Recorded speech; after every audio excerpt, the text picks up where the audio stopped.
Hello everyone. Today I'm going to be discussing Truman Capote's factual narrative In Cold Blood, which he wrote in 1965. In this book, Capote gives a third-person point of view at the murders of the Clutter family, which took place in the small town of Holcomb, Kansas. This novel initially has two perspectives, one of the Clutter family as they go about their own devices throughout the week, and one of Dick Hickok and Perry Smith, their killers, and as they begin to plan how they're going to kill his family and take their belongings. Unfortunately, the Clutter family is completely unaware of the events that are about to transpire, and on that Sunday, the Clutter family is found all within their house, dead. And that's when Capote's investigation begins, and though the killers think they're originally untraceable and therefore immune to ever being caught, Capote and his team are able to track Hickok and Smith through their attempted sale of Mr. Clutter's stolen antiques. Capote's purpose in writing this piece was to create a non-fiction novel in which he could portray a narrative which also functioned as a journalistic entry. Moreover, Capote's depiction of the American dream is the main idea within the novel, as it is displayed as something which is fragile and can be very easily disrupted, but is still something we should strive for.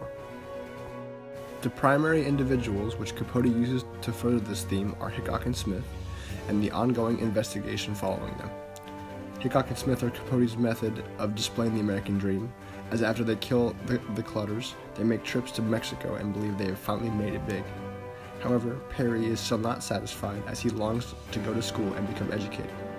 This can be seen on page 89, where the two men are sitting in a diner, and while Dick consumes copious amounts of food without a second thought, Perry is hyper-analyzing the language of a newspaper article, remarking, "For this killer or killers." No, that's incorrect. The grammar is, it is ought to be, "For this killer or these killers." Capote, page 89. Beside the main characters, Capote uses a variety of secondary persons to not only support the main idea, but also to reveal many other lesser ideas which are also important to the story.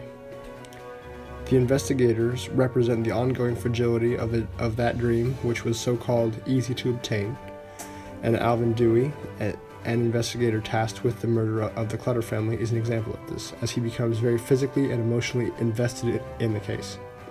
Slowly, as the story continues, Dewey begins to lose himself in the case, as all his time is consumed with the desire to find the Clutter's killers.